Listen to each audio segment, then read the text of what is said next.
أعوذ بالله من الشيطان الرجيم بسم الله الرحمن الرحيم الحمد لله وكفى والصلاة والسلام على رسولنا المصطفى وعلى آله وصحبه الشرفاء وبعد فالندريم dhe lavdratat I takojnë Allahu Gjelle Gjelaluhu, salatat, salam dhe qofshin bi pejgamberin sallallahu aleyhi wasallam, bi familjen e tij, shokët e tij dhe gjithë musliman që pasojnë udhëzimin e tyre deri ditën e gjykimit.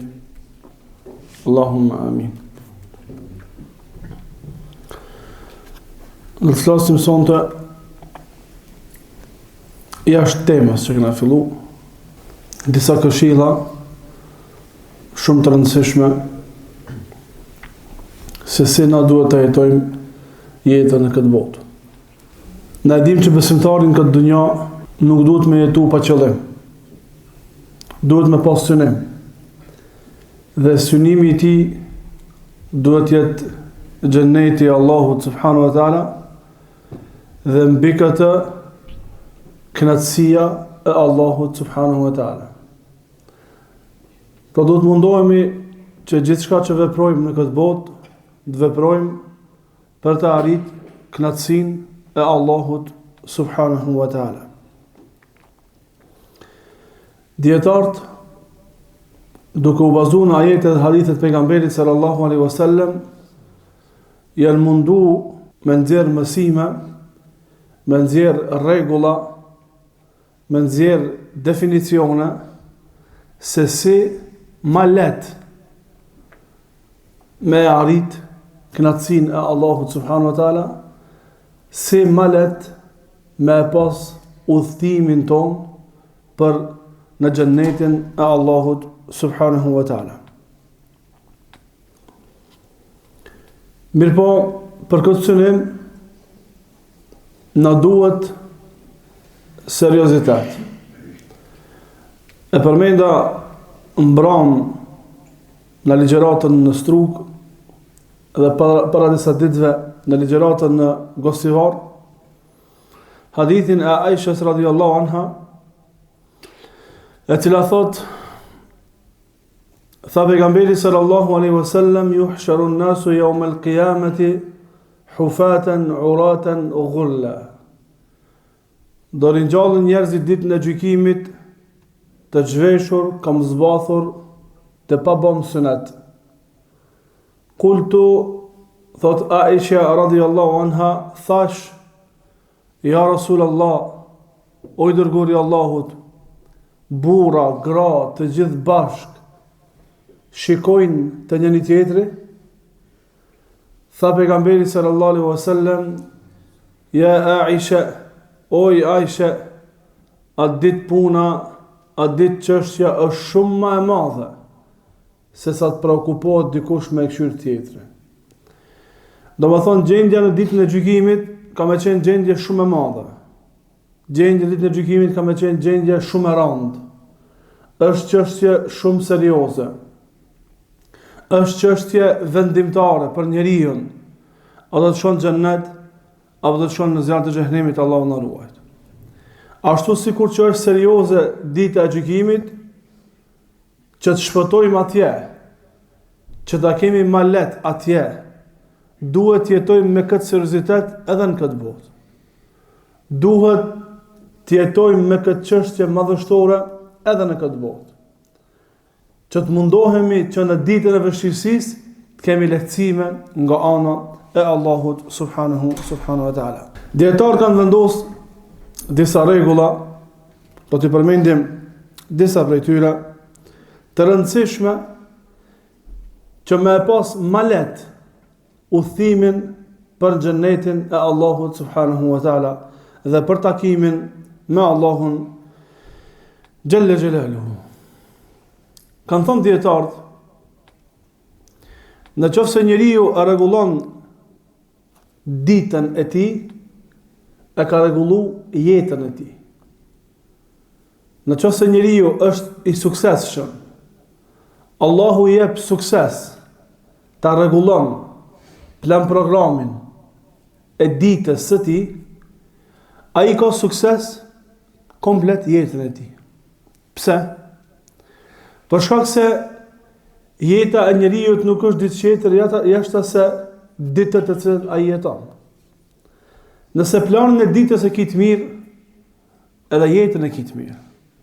Nëse plani i ditës nuk është i përpilum si duhet, edhe rezultati i asaj dite dhe jetës tënde ka me qenë jo si duhet. Ka me qenë jo gëzues, apo që t'jep lumturinë këtë botë dhe në botën tjetër. E që tjetë plani ditës i mirë, kanë thënë dietarët, dita jote fillon para sabahut. Dita jote fillon para se me thirr ezani sabahit. Kur fillon dita jote? Dita jote fillon me vetmin tënde me Allahun subhanahu wa taala. Në atë adhurim, prej më të mirave adhurime, që njeriu është mas afërmi me Allahun subhanahu wa taala në namazin e natës. Dhe me kërku prej Allahu xhelle xhelaluhu sukses.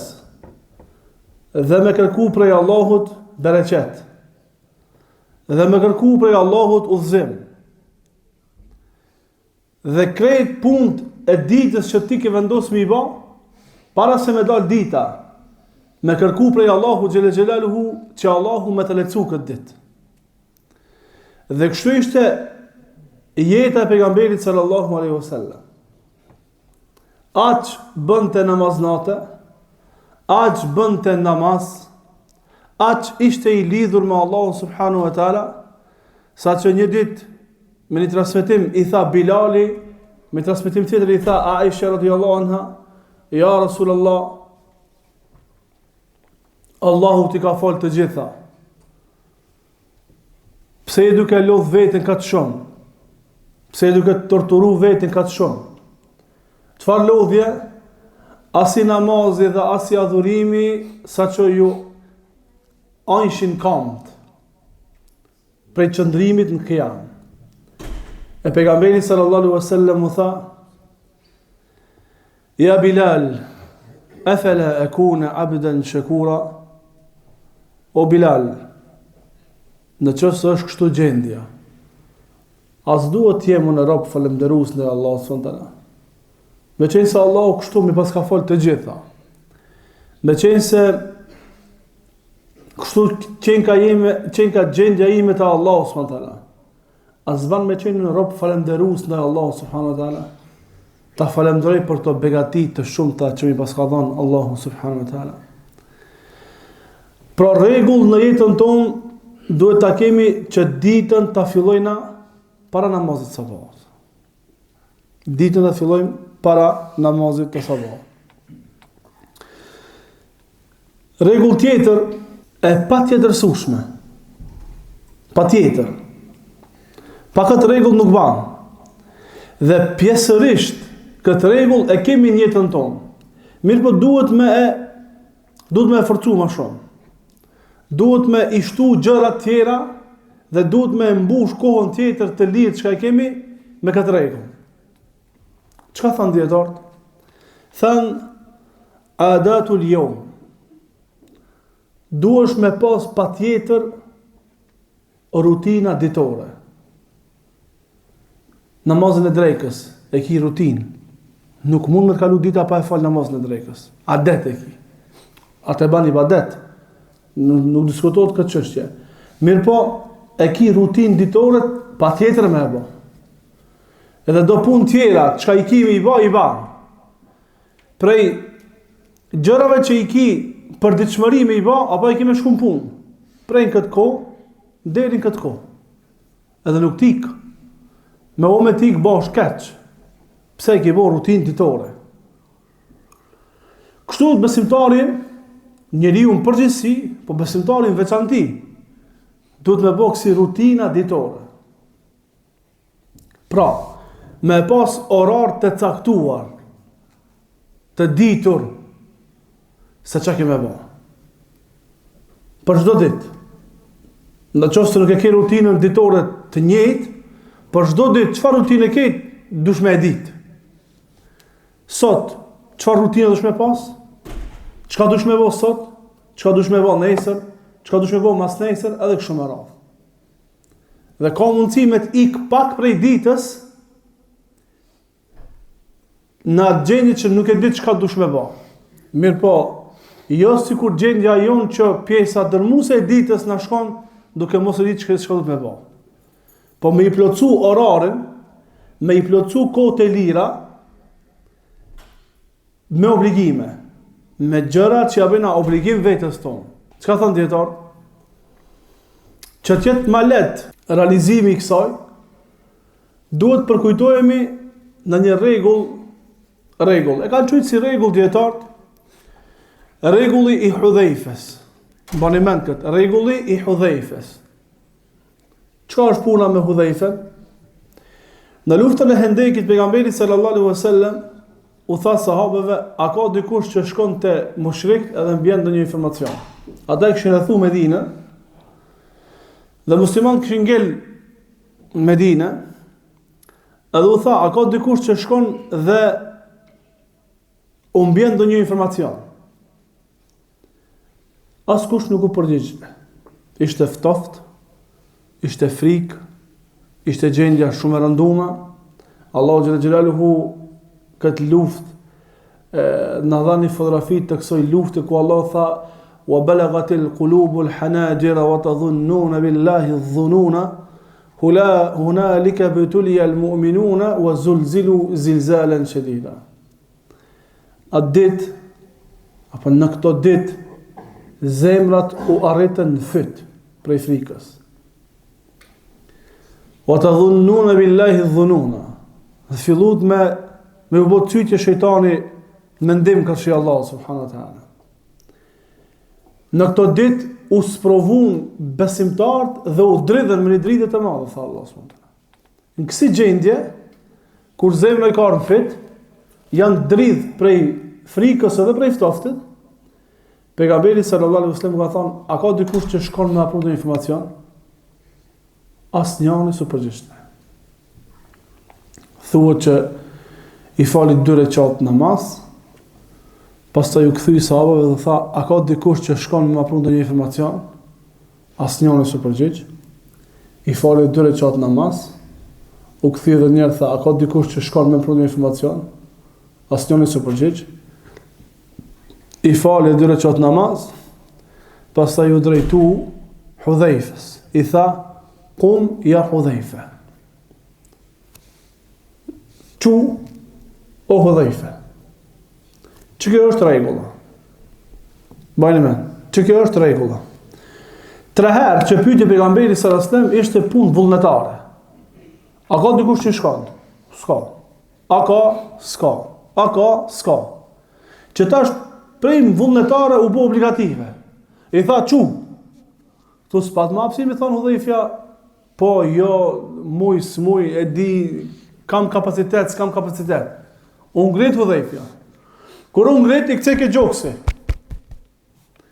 E vendoj dorën gjoks pejgamberit sallallahu, edhe i tha shko bërëm informacione. Edhe shkoi Hudhaifja te mushrikët, edhe i pru informacione pejgamberit sallallahu alaihi wasallam. Çka është rregulla? Rregulla është që ti dush mja bo do rutina vetes tënde obligative. Ora 10 për ditë këtë punë kam mësos. U kry ky mohabet. Nuk del ndonjë punë që mundet me ma prish këtë punë në orës 10. Unë orën 10 kam me prish këtë punë. Orën 12 kam me prish këtë punën tjetër. Orën 1 e diçka thirr namazi, i namazi i drekës, drekën kam me fal. Ora 4 e ca thirr ikindia, ora 7 e ca thirr akshami, ora 9 e ca thirr yacia. Ora 4 e ca thirr sabah. Këto është vakti drekës tash, nuk ka vakt me diçka tjetër më marr, do të më fal drekën. Kështu mi vendos rutina tjera vetes. Dhe në këtë mënyrë kena ma lehtë. Pse e di çka dush me bë.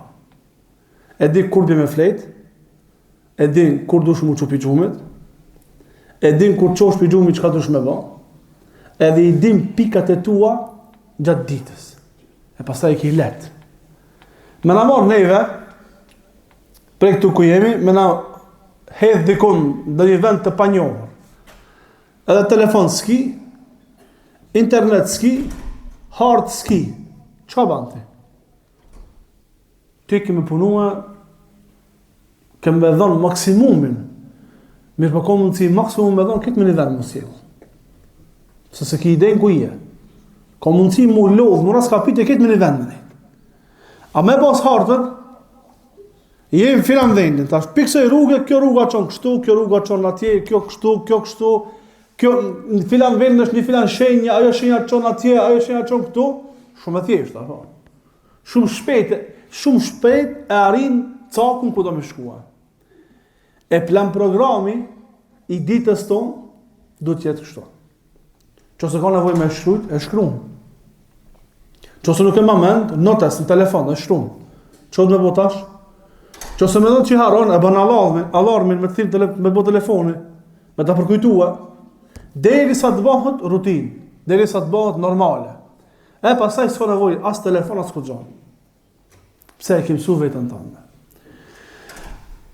Kështu Allahu xhalla xhelaluhu e mësoi pejgamberin sallallahu alaihi wasallam. I ja tregoi rutinat. E mësoi çka më bë. Në raport ai me Allahun, edhe në raport ai me njerëzit. Në thirrje. I tregoi Allahu prej ku më fillu, çka më fillu, çka më bë. I tregoi Allahu çka më bë me jetën e tij në raport me Allahun subhanahu wa taala në surën Mudaththir edhe në surën Muzammil. A'zamu ma fi yawmika. Në këta këto rutina ditore që ti ke, duhesh me vendos ato pikat e kuqe të mëdhaja. Gjërat më të rëndësishme në ditën tënde. Ato janë farzet, obligimet që na ka obliguar Allahu subhanahu wa taala.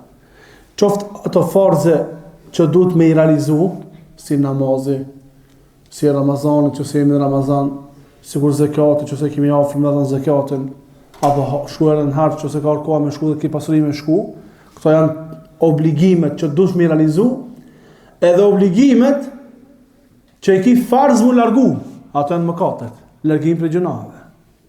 Dhe kështu me menaxhu jetën tonë. Me fillu prej gjërave më të rëndësishme. Me e pas një rutinë ditore ku ti preokupohesh me njohjen e Allahut subhanahu wa taala. Jo me thonë ti kam prezantuar në filan cikël të ligjëratave që flet për Allahun subhanahu wa taala dhe jam mjaftuar me ta. Jo, vazhdimëri për ditë me pas një rutinë ditore. Pak. Qose mundesh shumë, qose s'mundesh edhe pak. Edhe vetëm pak. Edhe gjysore. Edhe 20 minuta. Me lexu ose me ndëgju diçka për Allahun subhanahu wa taala, për njohjen e Allahut, për tauhidin uluhiyye, për tauhidin rububiyye, për tauhidin e emrat e cilësive të Allahut subhanahu wa taala.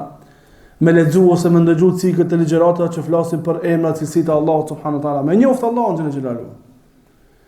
Pastaj namazi. Dhe të namazi me mundu maksimum me dhënë. Për shkak se namazi është shtylla e Islamit. Qëse përmisohet namazi, përmisohet komplet Islami njeriu, qëse namazi është isbet edhe komplet feja njeriu është isbet. Kanë thënë dietarët,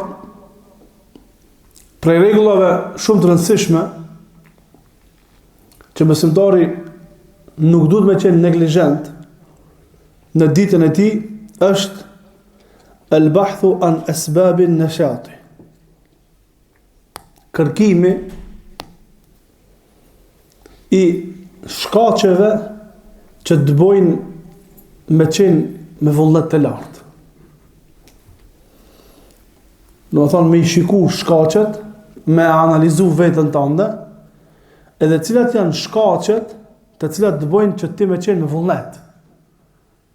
Për shkak se në qoftë se bëhet ky plan program si duhet dhe ti vendos pikat e ditës tënde, tash është momenti ku do të përvel krahët me punu.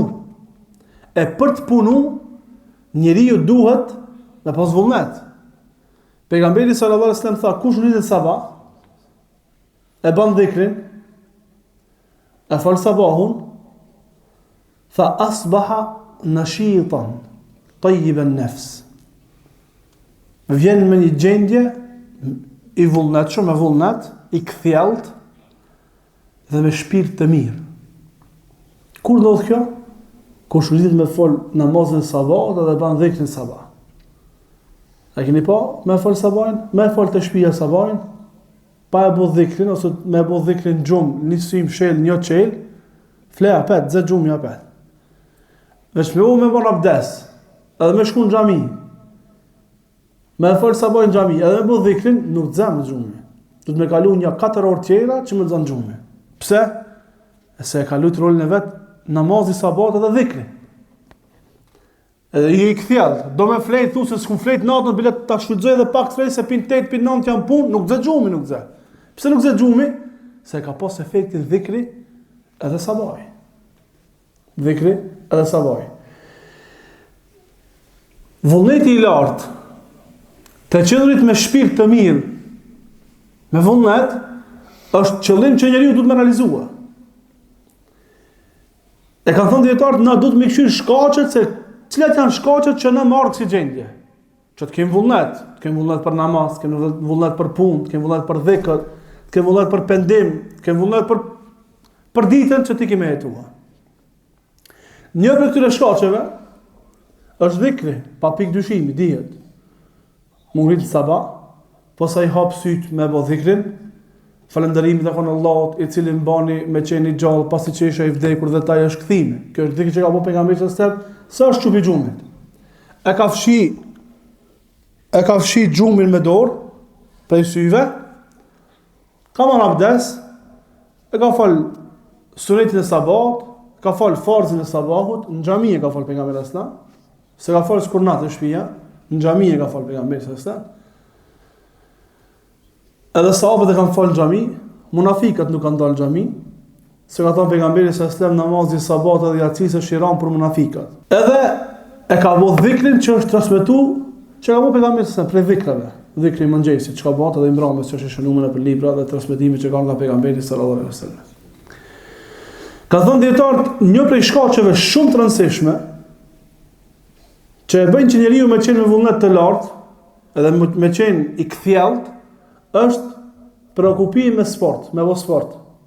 Çdo qoftë sporti, qoftë ajo ecje, qoftë ajo në palestër, qoftë ajo vrapim i lehtë i shpejt, qoftë ajo me bicikëll, çdo qoftë, më u marr me sport.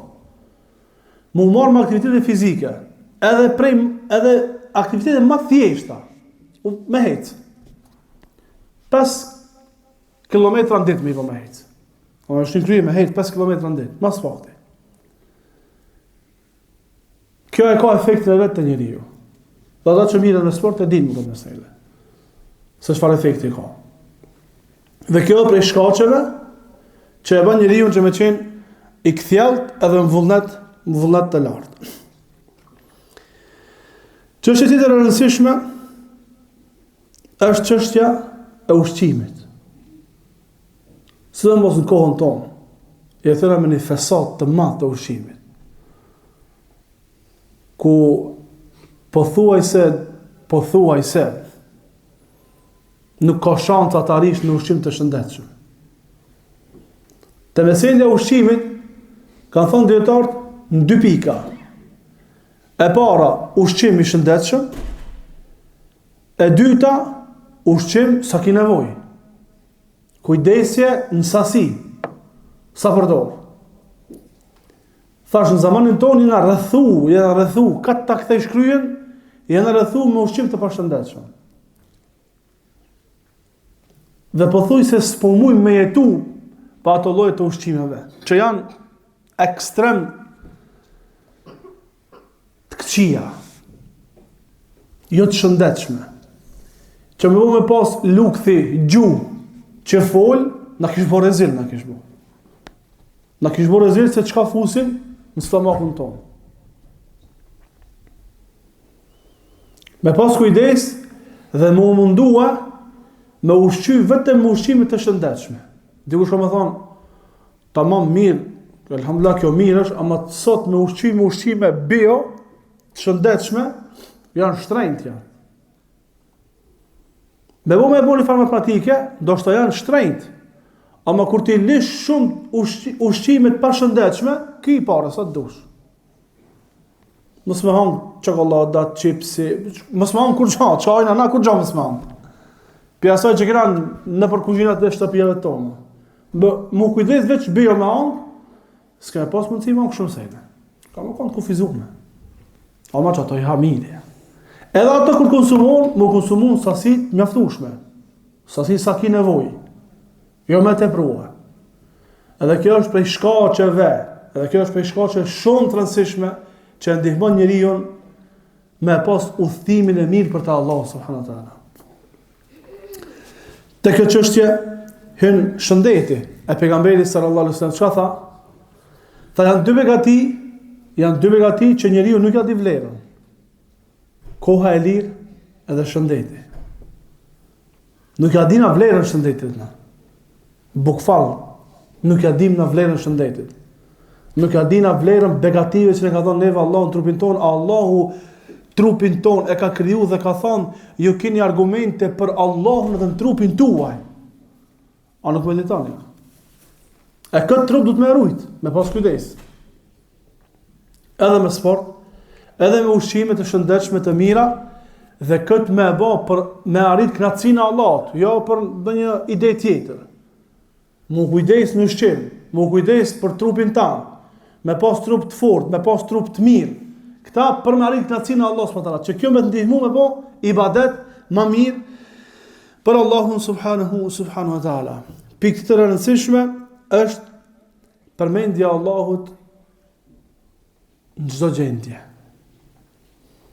Për çdo kohë, për çdo vend ka dhikr të caktuar që është transmetuar nga pejgamberi sallallahu alaihi wasallam. Dhikri udhimit, dhikri kur thesh për udhimit, dhikri kur futesh në një vend të huaj, dhikri kur kalon për rreth varrezave, dhikri kur hyn në shtëpi, dhikri kur del prej shtëpie, dhikri kur hyn në banjë, dhikri kur del prej banjës, dhikri kur takosh me njerëz, dhikri kur futesh në pazar. Krejt të dhikri kur shkosh në xhami, duke shkuar në xhami, dhikri kur të hish në xhami, pasi që të hish në xhami 2 recat me i fal, dhikri pas 2 recat, edhe kështu me radhë. Do të thonë për çdo kohë dhe për çdo vend me i bë dhikret të cilat janë transmetuar nga pejgamberi sallallahu alajhi wasallam. Kto ja lehtësojnë njeriu udhimin për te Allahu subhanahu wa taala. Elusum Allahun që Allah na vënë të kujdesshëm për ditën të cilën na jetojmë, edhe nëse ajo përmirësohet, është përmirësuar komplet jeta jonë. Walhamdulillahi rabbil alamin.